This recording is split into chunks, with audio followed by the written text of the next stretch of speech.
Welcome back to the podcast. Gabe and I, we are on the mic. We are ready to talk all things life, fitness, business, and definitely, getting after it as a husband and as a father. Something that came across our desk, or at least my desk. Is that the right term, Gabe? Desk? Is that the right term?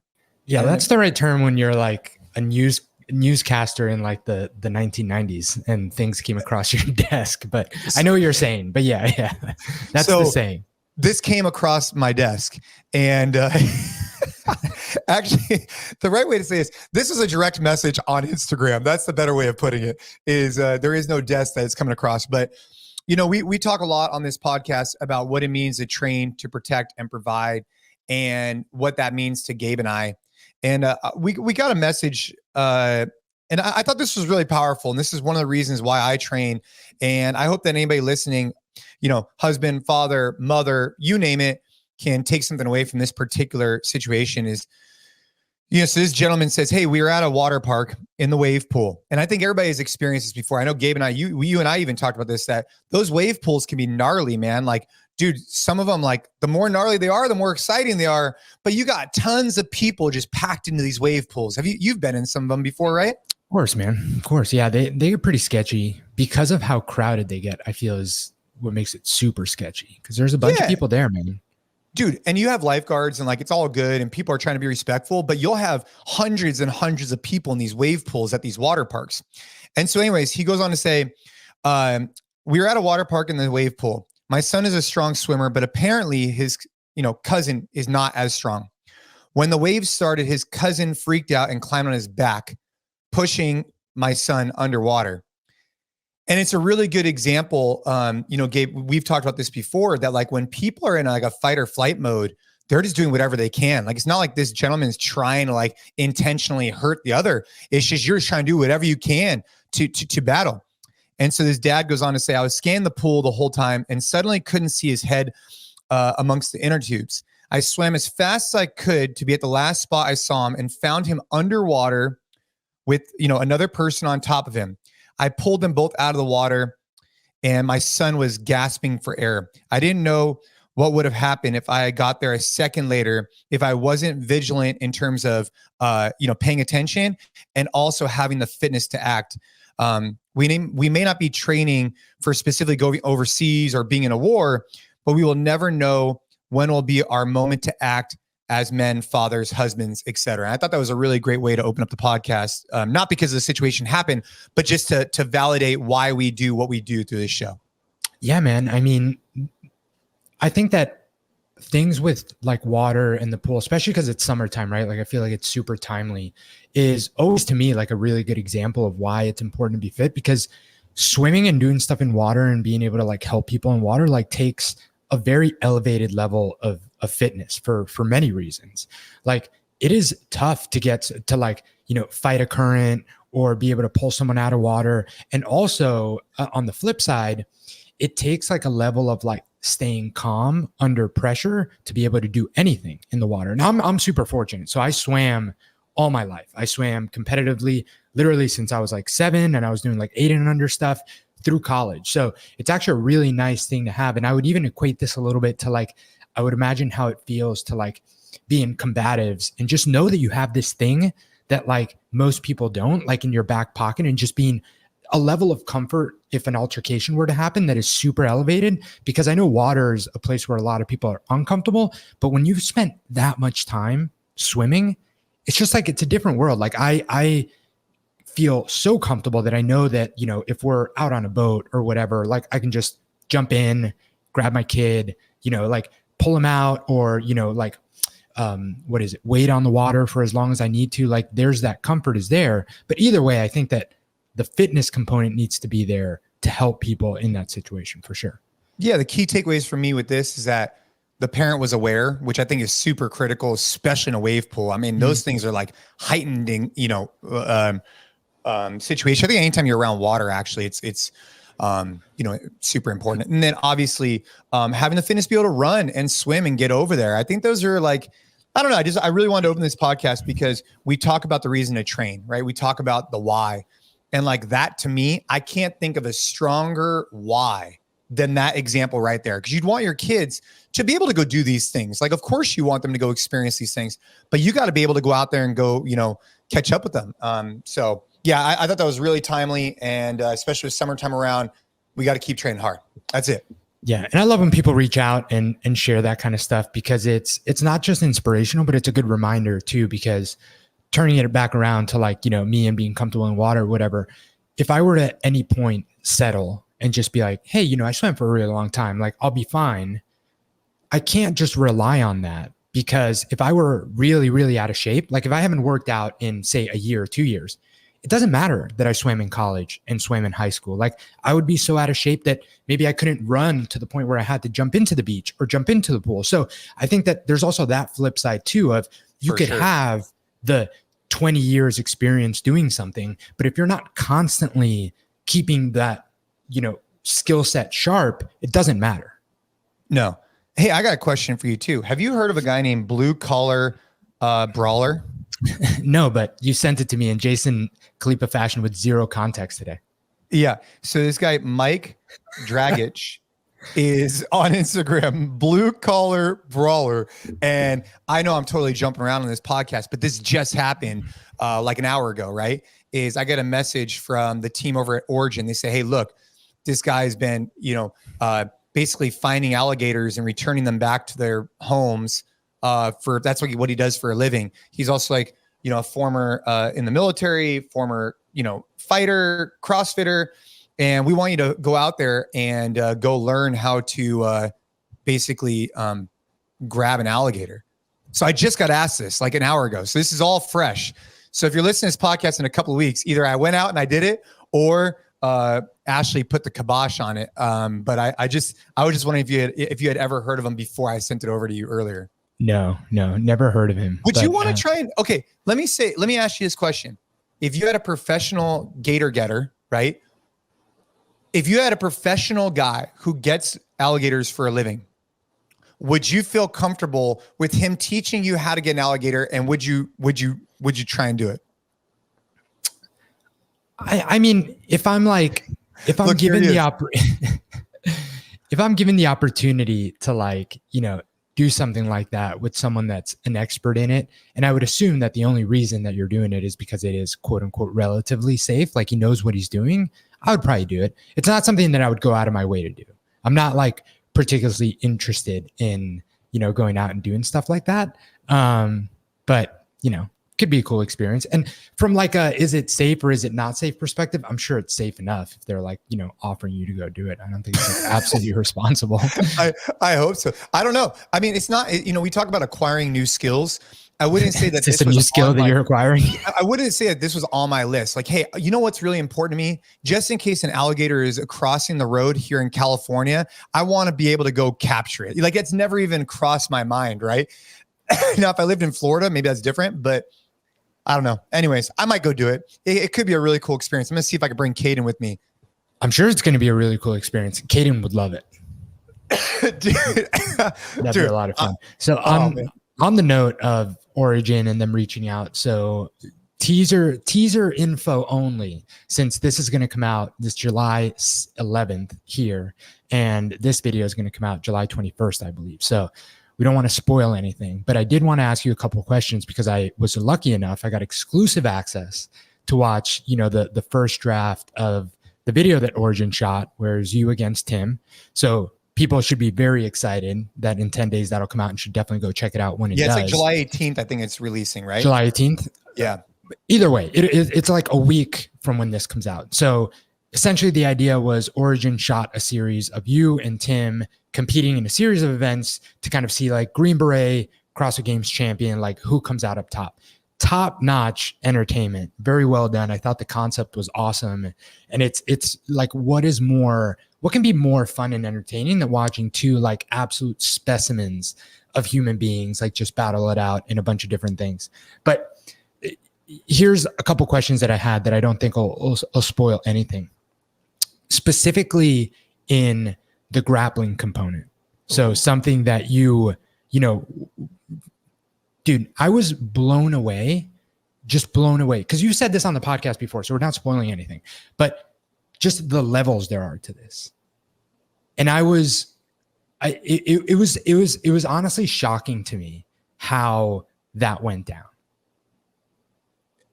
Yeah. I mean, here's the thing, right? There is levels to this game, and Tim Kennedy is on a whole different level when it comes to grappling, especially, I didn't take into consideration is the walls.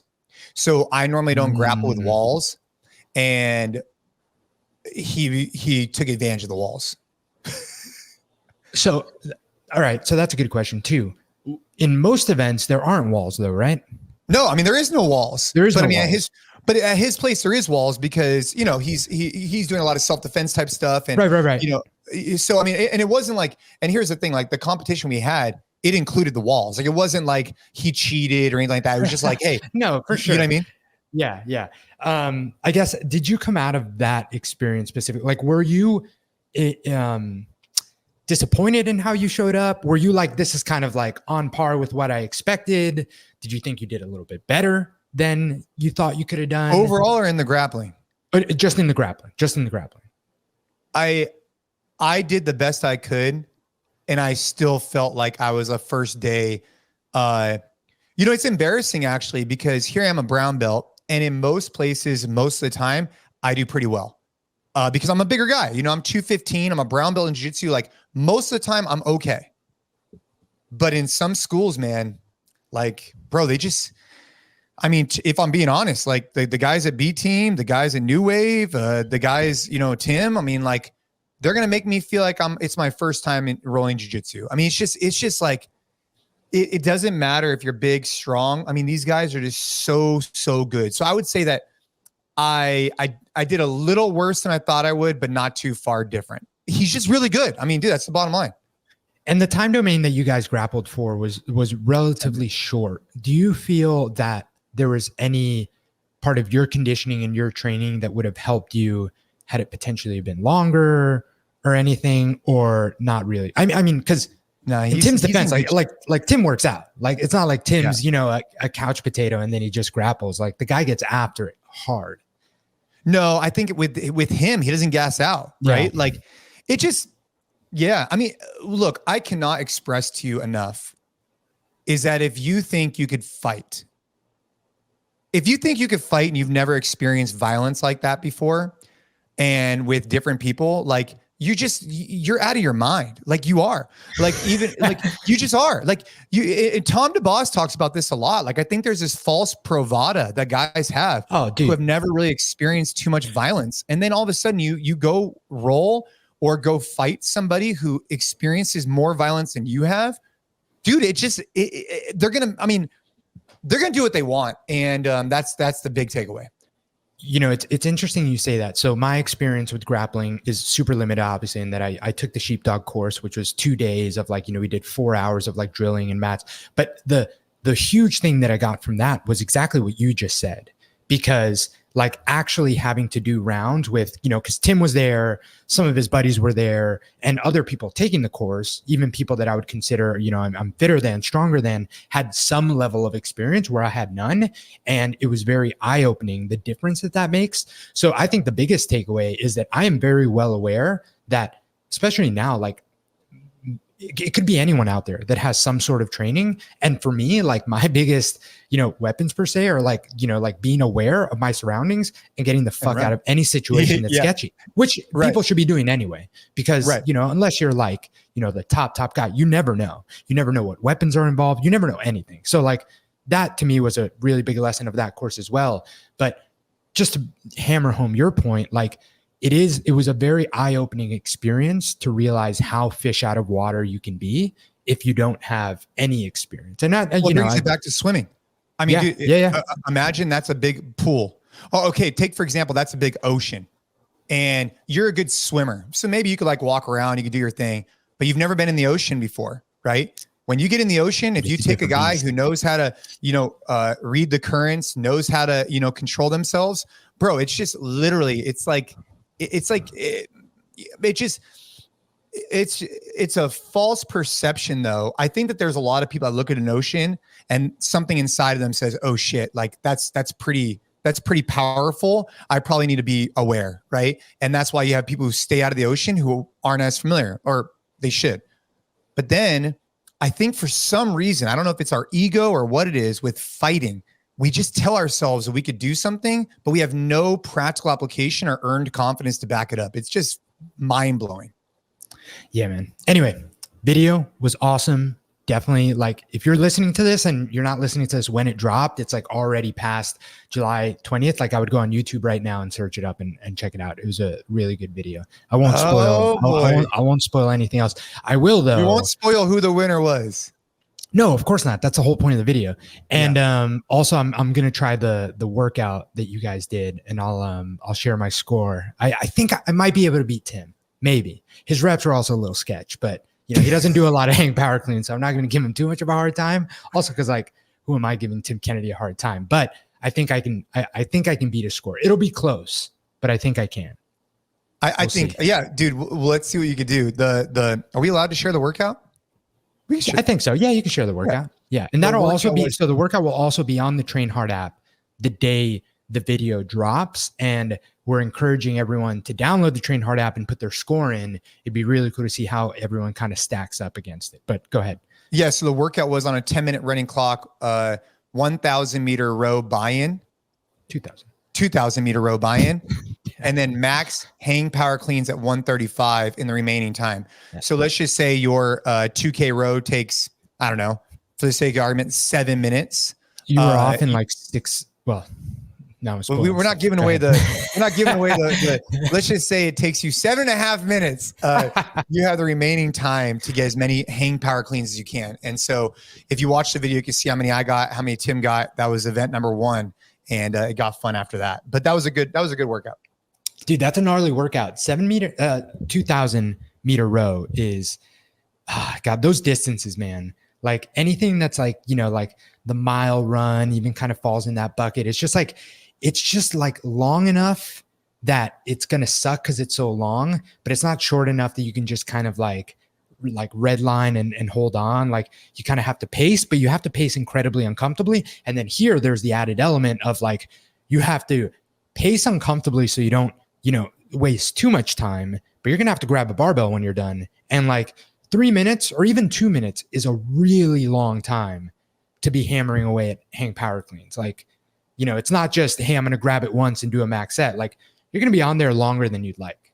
Yeah. Yeah, man. And if I'm not mistaken, that's right. Before we did this, what did we do? Before we did this, we did like 2 30-minute EMOMs before this too. Why?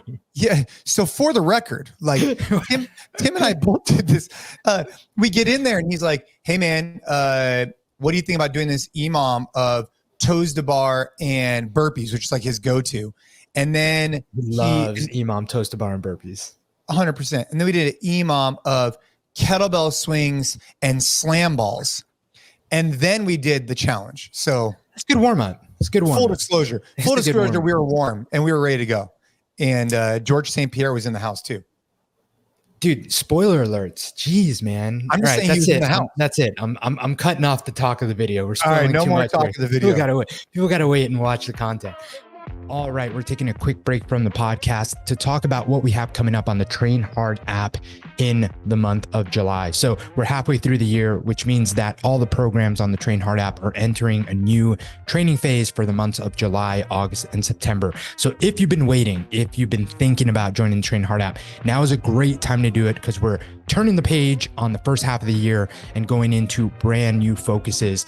Force is going to be focused on building some raw strength in the back squat, the deadlift, and the bench press.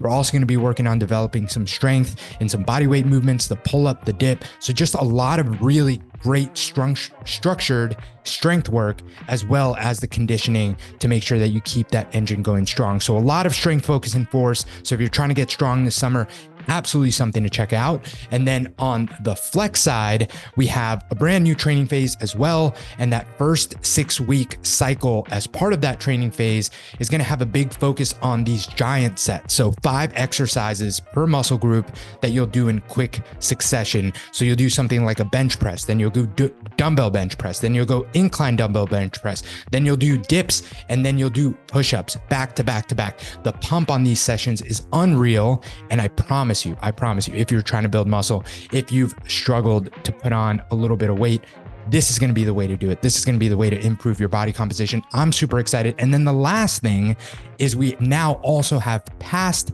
cycles of Flex available as an ebook. So if you're just not trying to download another app, you don't want to be on a monthly subscription, you can now access Flex specifically by going on the Train Hard shop and purchasing the ebooks for either just a 6-week cycle or the full first training phase of the year. So highly recommend checking that out. Highly recommend getting on the Train Hard app. Let's get strong. Let's get big. Now let's go back to the podcast. Dude, I got home yesterday. So speaking of, because you filmed that in Texas. So we got home yesterday after 4 days in California. We filmed some stuff. I got to see you, got to see the family. It was a really good time. So first of all, dude, traveling with 2 kids under 2 was a beast that I underestimated in every way, shape, or form. So you're saying when you saw a family back in the day with 2 kids are going crazy, you should have been more empathetic, or what? Well, I mean, first of all, I just, for the record, would like to say that I have never, ever been the person on a plane that is like annoyed at the parent that has the kids. Like I've sat on plenty of flights where I'm like near crying kids or whatever. And like, dude, you can put headphones on, like watch a movie. Like it honestly, like it shouldn't bother you. Even if it's like right next to you, like it's not that big a deal. Yeah. So I've never been that person, but yes, definitely a new level of empathy. I won't go into all the details, but let's just say that on the flight there, we had a 1-hour delay in Austin without AC on the plane because there was some issue. So both the kids are like incredibly hot and uncomfortable, screaming, screaming. And that kind of set the tone for the rest of the trip. But, I think that going back to something that we've talked about on the podcast a lot, I think that, one thing that I really pride me and Ariel in being really good at is, man, like, every step of the way, we had some time to talk and all right, what lessons could we have learned from this? Right? Like, okay, next time, no matter what, we have to book the whole row. Like we try to get away with 2 lap infants because technically we can. And, we save a little bit of money on that, whatever, but it's so not worth it. But in your defense, man, you were flying Southwest and the likelihood of every seat being taken on the way home, was it taken? Yeah. And we talked, dude, stop it. It was. And we talked to the flight attendant and he was saying, dude, in the summer, he hasn't been on a flight that hasn't been full in a month. Really? Yeah. And I don't know if that's a new thing. You're just pumping up Southwest, man. I mean, that's my go-to. I love Southwest. Yeah. I don't know, man. Southwest, we gambled and lost hard. You know what? We need to stop pumping up Southwest. Southwest is terrible. You should not be flying it. But anyway, the thing that I wanted to share is just it was definitely a tough trip. And I think we started, dude, the first night, me and Ariel looked at each other and we were like, we can't travel for another year. We just need to wait. We need to wait until they're a little bit older. But by the second day, we were like, no, it's fine. It's only going to get better from here. We learned a bunch of things. And it's funny because every time you do something again with kids, I feel like if you are intentional about all right, what could we have done that was in our control that makes this thing easy? The flight back, dude, we're like a well-oiled machine at this point at traveling with kids. Who carries what, who goes to, print the tags, who goes to take it to oversize. Dude, we have everything just dialed in and it just gets so much easier. But I think a big part of that is the fact that we've done a good job of not just getting completely spun up about how, stressful some of these situations are. And every opportunity that we get, we debrief on right, what could we have done better? And the only way to know is to do the thing. For sure. Oh, do this, do that. And you're like, okay, yeah. But then you got to just be in there and be like, dude, you're just doing the thing. Yeah, man. Yeah. And we got Shane to a really good routine at the Airbnb. He had his bedtime. Anyway, so started off a little rough, But I think that, we have a good plan, and we're definitely not going to stop traveling with the kids. I think it's only going to get better from here. So wait, so why did you put a note in our Slack? The Texas is the best. Texas is the best because, Dude, because it's the best. It's the best. That was just a note because 3 years and you talk about it like you've been there. Yeah. Oh my God, dude. So when we moved here, it's funny because Texans love Texas. And I was like, man, like, that's like, it's like a very like elevated sense of like people love where they are. And now that I've been here for 3 years, I get it, man. I get it. This place, there's no place like it, man. Coming back from being 4 days on like, I love California. I love the beach, but there's just something about the people here and just being back, man. And even like the heat, dude, the heat here is intense, but I was like, I'm back home. Like I'm sweating as soon as I step out and I'm back home. And anyway, boy. I just wanted to share that to kind of like poke fun at you and Liz, because you both hate the fact that I hate Texas so much, but dude, it's the best. That's it. Hands down. It's why you come here all the time, dude. Everything's happening in Texas. That is true. And we are going out to the CrossFit Games in Texas. So for the record, if you're listening to this and you're going to be at the CrossFit Games in the great state, or should I say the micro country of Texas, whatever, we will be at the CrossFit Games, doing some partnership with GoRuck in terms of like activations. We'll talk about that more on the podcast. But, if you've been interested in grappling, if you want to get after some workouts with me, I'll be hosting some men's club workouts. We will be hosting. I'll be there. Dude, the full podcast crew is going to be at the games. Club? Come on, let's go. Oh, you're co-hosting the men's club? What, at the games? Yeah. I mean, I'll be there. Dude, I'm going to do everything. I'm going to be throwing down on the open mats. I'm going to be doing the Train Hard Men's Club. We're going to try and get a flex workout together if we can find a gym. But a bunch of cool stuff going on. If you've been listening to the podcast for a while and you want to see what Gabe's got in an open mat environment, come to the CrossFit Games and see it, and a good pump. I will say, I filmed. I think that we both filmed a lot, but I think that we both did some workouts, and then I did a couple hundred movements, right? Like for the movement library between the 2 days, yeah, easily. And I'll tell you what got actually sore on me, which I was really surprised. Like the inside of my thigh, like really odd. I don't know if it was because, remember I had the barbell and I was doing all the thrusters and the power cleans and the squat cleans and the this and the that. Could have been the sandbag squats, because I was pretty sore. Sandbag squats too. We did this gnarly workout with sandbags that actually will be coming out as part of our program here in the future. We're releasing are we allowed to say this, Gabe? Yeah. Okay, we're releasing a sandbag only program here really soon, and we've been just testing the workouts, been getting after it. And one of them that we did, Gabe and I, we tested together, and it started off with 75 sandbag back squats? Yeah, 75 sandbag back squats into 75 sit-ups, 50 sandbag cleans, which were gnarly. My knuckles are still a little bruised. 50 hand release push-ups.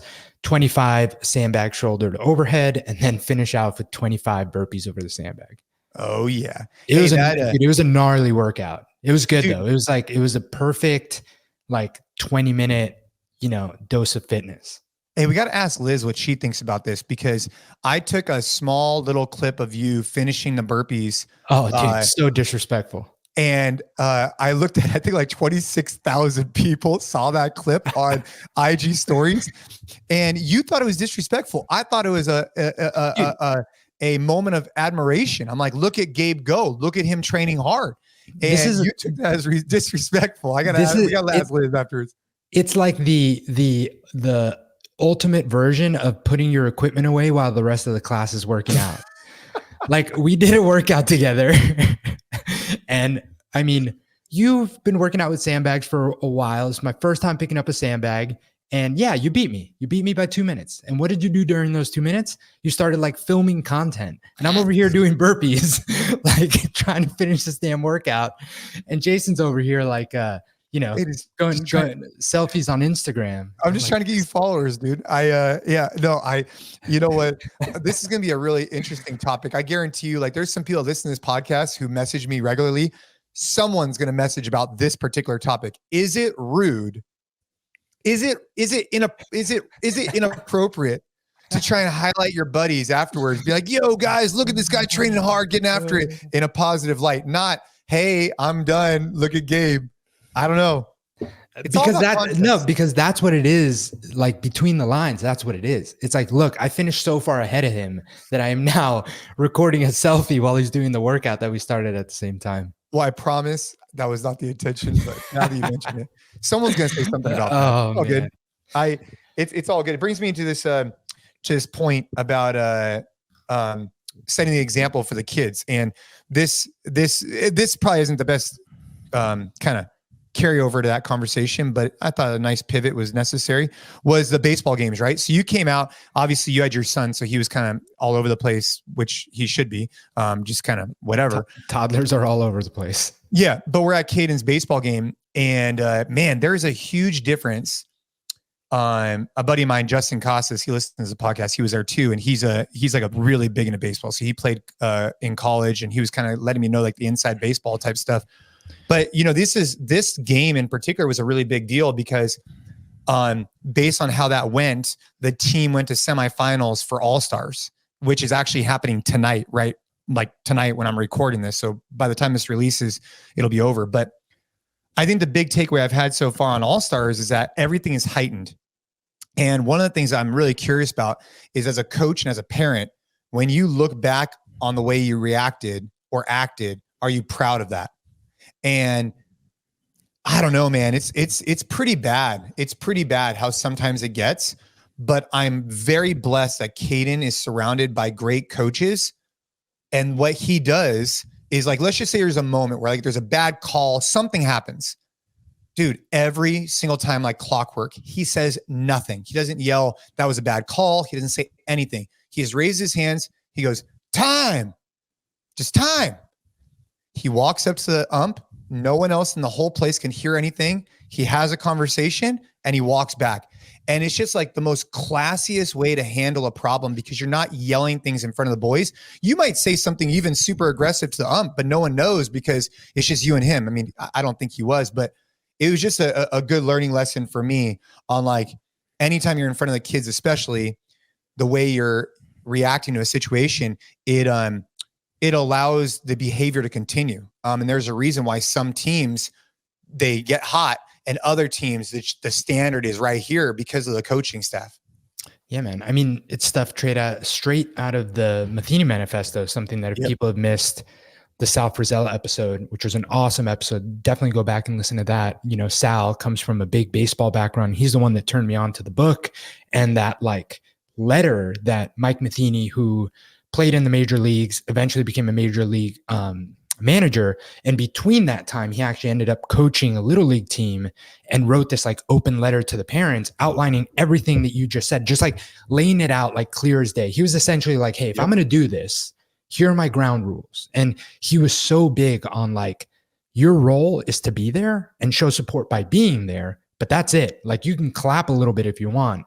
And he really goes into, you know, something we talked about too, of like, you know, when your kid goes out there to perform, he's either going to be excited to play or nervous not to mess up, right? Either excited to play or like petrified not to screw up. And it's like the impact that you have on where he falls on that spectrum is huge. And I think part of that is how you act at these games. Like, if you're acting like this is the end all be all big deal and you're completely losing your cool, you know, what kind of example are you setting? But also, like, you're painting this light that, like, you know, 10U All-Stars is like, you know, the most important thing in the world, which I think, is it very important? Should they take it seriously? 100%. But I do think it's also important to like approach it with the level of actual gravity that it has, which is like, hey, I want you to love this game for forever. And if the stakes are ever really high, then you'll be great at it. But at this point, like, I want you to have fun. Like, go out there and take it seriously. Don't fool around,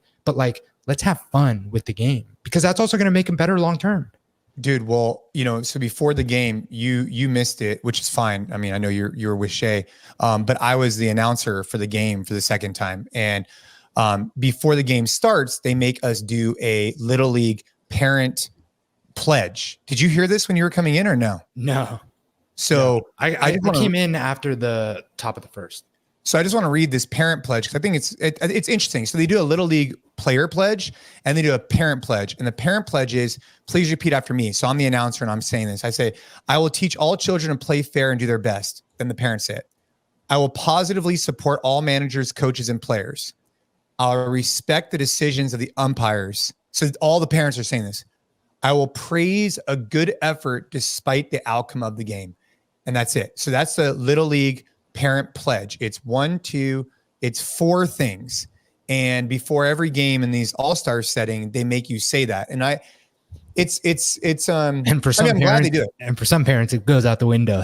Oh, dude. And the thing about it is, like, there's some parents like, bro, the block gets hot, and like, I get it. Like, the block gets hot, and maybe they react in a way where they're not necessarily proud of. I totally get it. But it's when it's just like consistency, like consistently bad. But yeah, the fact they have to have the pledge, man, it means that they've had some problems in the past. For sure, man. For sure. Dude, parents take this stuff really seriously. And I forget if it was in the book or another book that I read, but it all just comes down to, if you're insecure, you start making like your kids' achievements about you, right? Like it starts becoming, and I can see how easy it is for that to happen, right? Like if you never were the successful athlete or whatever, like your kid now being that guy's, then I'm the parent of that kid, right? And it starts becoming about you and not about them.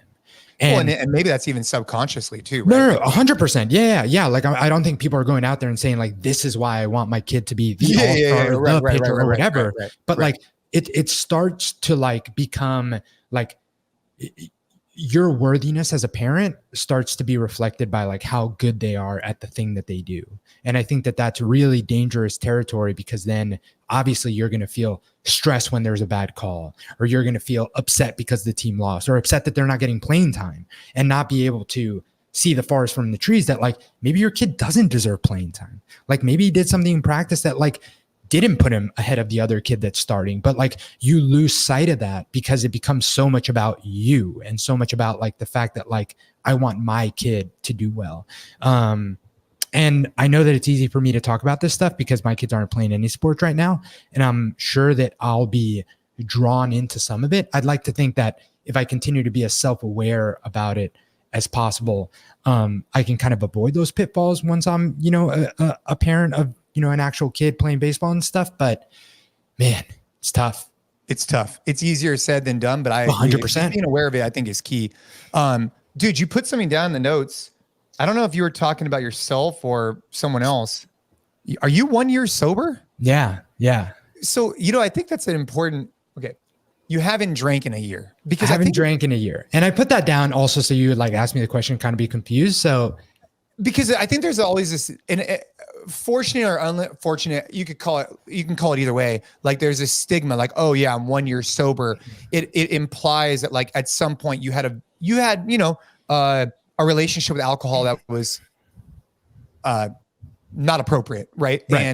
And you've chosen, but I think normally it's like a negative connotation, right? And I think that that's warranted, like more times than not. It's right. Yeah, I think that most people that would say that or identify by being, X time sober, that's definitely the situation. That's definitely not the situation for me. Right. But you'd say most people would say like, hey, if I'm a year sober, they would say like, hey man, like I got wrapped up. Yeah, they would assume that that's something. And this is something that I've been thinking a lot about, because we have actually had a decent handful of guests that have had some negative relationship with alcohol and have now gone a certain amount. Like that's one of the things that's been a part of like their turnaround story, right? Yeah, JP Donnell kind of stuff. Yeah, JP Donnell. I unfortunately I forget off the top of my head the time, but we've had a couple people now.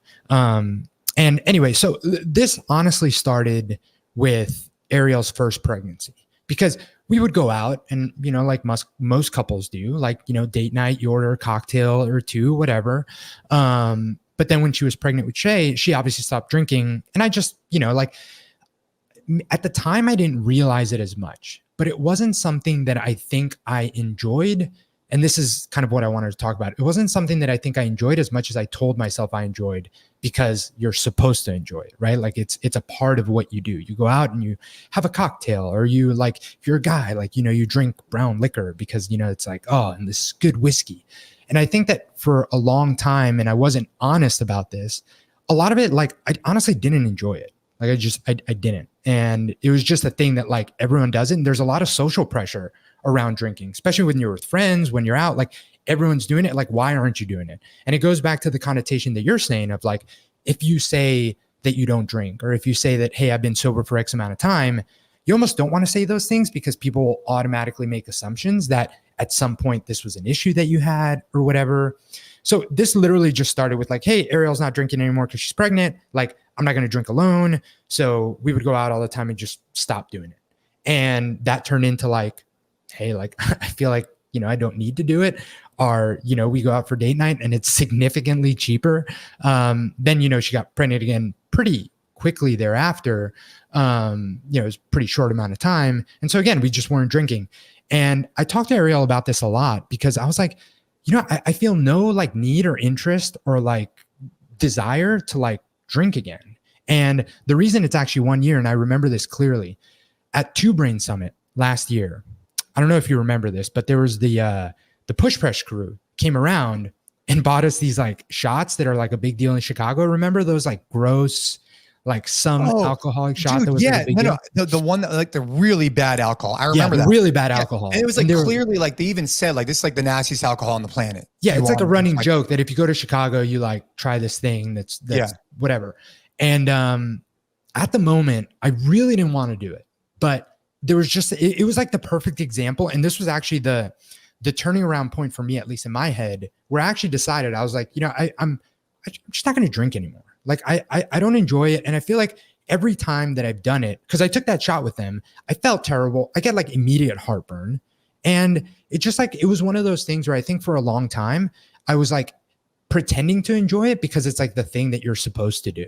You're supposed, like, if you say you like good whiskey, and I'm sure some people genuinely like good whiskey. I know you like good mezcal. Like for me, it's just like never been a thing. Like you could give me the thing that's like low, the lowest shelf or the highest. And I'm like, dude, they all burn. And I feel shitty after all of them. And I've had my days in college and stuff where like, dude, you get drunk and you have a lot of fun. And I think this is another part of it. Another reason I wanted to share with you. For a long time, like having fun at social events, like really like letting loose, dancing on the dance floor. It revolved a lot around alcohol, of course. Dude, and at Ava's Kitchen, so we went to Ava's Kitchen and Ariel was pregnant. So both of us weren't drinking. And I had so much fun. And we were like on the dance floor the whole time. And I didn't drink. And it was just such a like, I don't know. That to me was another big moment where I was like, all right, so I don't enjoy this. I don't need it to have fun. And it's just like, I don't know. It's like not something I need to do. And I don't think I'm at the point where like, oh, I'm never going to drink again. Because again, I've never had an issue with it. But it is kind of one of those things where it's easier to just eliminate the social pressure of it if you go and say, oh, I don't drink. Wait, so you haven't had a drink of alcohol in a year?